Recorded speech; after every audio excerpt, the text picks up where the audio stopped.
पाकिस्तान की सियासी तारीख़ का मुताला करें तो ये अंदाज़ा होता है कि 1947 में पहली काबीना ने ये फ़ैसला किया था कि मुल्क में जो अब्सलूट पावर है वो गवर्नर जनरल के पास होगी, क्योंकि काबीना के इजलास में मुत्तफ़िका तौर पर यह फ़ैसला हुआ था कि इख्तियारात का मरकज़ और मंबा गवर्नर जनरल का ओहदा होगा, और जो गवर्नर जनरल की चेयर पर होगा वो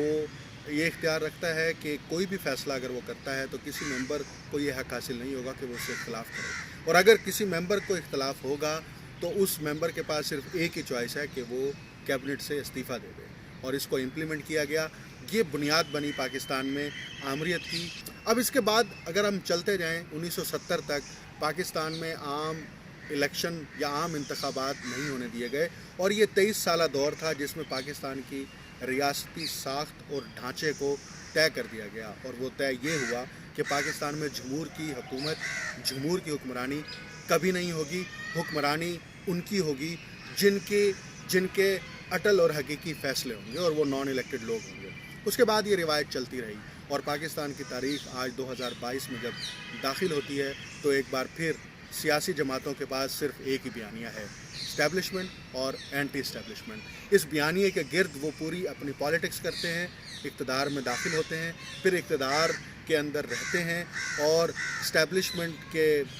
बी पार्टी बनते हैं या एंटी इस्टेब्लिशमेंट में दाखिल होते हैं, तो फिर वो एक दौर ख़त्म होता है और फिर नया दौर शुरू होता है। ये एपिसोड हर 5 साल बाद रिपीट होती रहती है, और वही कहानी है जिसकी बुनियाद 1947 में रखी गई थी। अब आजकल फिर एक नया इशू दरपेश है, और वो इशू फेडरल गवर्नमेंट को है, क्योंकि वहाँ पर इत्तेहादियों की हुकूमत है। PDM को ये चैलेंज दरपेश है कि PTI की जो 2 हुकूमतें हैं, बड़ी हुकूमतें, पंजाब में और खैबर पख्तूनख्वा में, इनकी असम्बलियाँ तहलील होनी है। इमरान खान ने उसकी डेडलाइन दे दी है। ये तकसीम नहीं है, हमें ये समझना चाहिए बहैसियत पाकिस्तानी, ये सियासी तकसीम नहीं है, ये रियासती साख्त और इसका ढांचा है जिसका इजहार मुख्तलिफ औकात में होता है। इसका इजहार उस वक्त भी हुआ था जब नवाज शरीफ को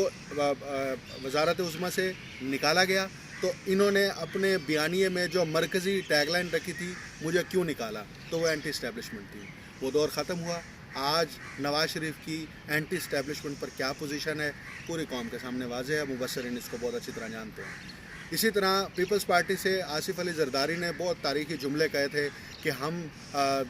दूध की रखवाली के लिए बिल्ले को रखते हैं और बिल्ला दूध पी जाता है, तो ये हम ऐसा नहीं होने देंगे। आप आज देख लें कि आसिफ अली जरदारी की एंटी इस्टेब्लिशमेंट के ऊपर क्या स्टांस है और उनका क्या बयानिया है। इमरान खान इक़्तिदार में आने से पहले वो मुतअद्दिद बार ऐसे बयानात देते रहे कि हम अकेले फ़ैसले करेंगे, जमहूर के नुमाइंदे फ़ैसले करेंगे, पार्लियामान को सॉवरन बनाएंगे। वो इक़्तिदार में आए, इक़्तिदार चला गया, अब वो कह रहे हैं कि मेरे पास फ़ैसला साजी की क़ुव्वत नहीं थी। ये सियासत नहीं है, ये अलमिया है, ये रियासत का अलमिया है, रियासती साख्त का अलमिया है। अब इस अलमिया के अंदर जो सियासी जमातें अपनी पॉलिटिक्स करती हैं, उसमें आम वोटर्स को, जो उनका वोटर है, जो पार्टी का वोटर है,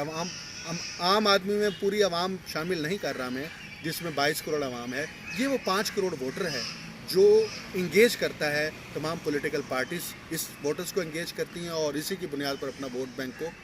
जो है वो कंटेन करती हैं। अब हमें समझने की क्या ज़रूरत है, क्या रियासत पाकिस्तान इस मौजूदा रियासती स्ट्रक्चर के तहत तरक्की कर सकती है या नहीं कर सकती। अगर तो इस मौजूदा रियासती स्ट्रक्चर के तहत हम तरक्की कर सकते हैं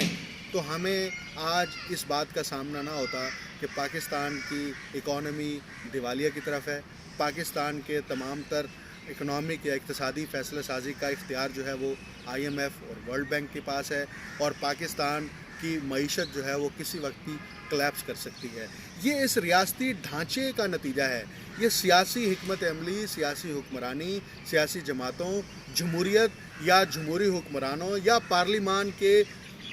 मौजूदा स्ट्रक्चर का नतीजा नहीं है। ये रियासती साख्त और ढांचे का असर है कि आज का ब्यूरोक्रेट जो है वो एक वज़ीर से भी ज़्यादा ताकतवर होता है। आज का नॉन इलेक्टेड मेंबर, जिसको आप एडवाइज़र कह लें, जिसको कोई भी नाम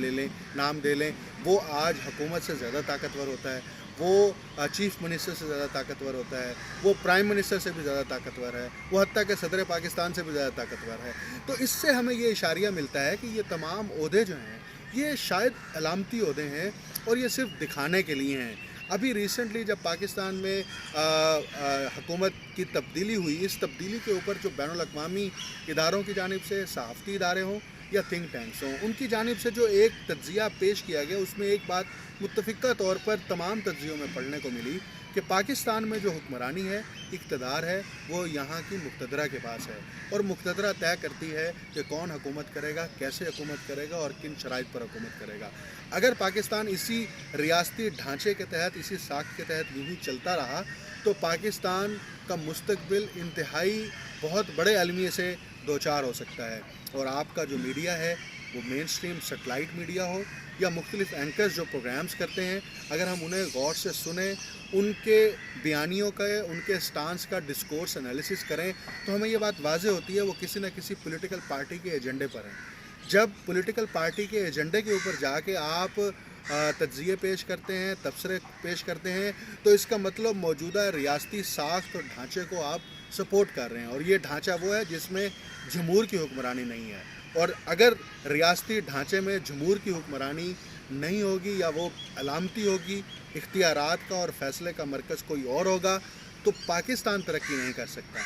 آج کے باشعور نوجوان کو، تعلیم یافتہ نوجوان کو یہ سمجھنا ہوگا، یہ دیکھنا ہوگا کہ پاکستان کے ریاستی ڈھانچے میں کن مسائل کا سامنا ہے، کن امور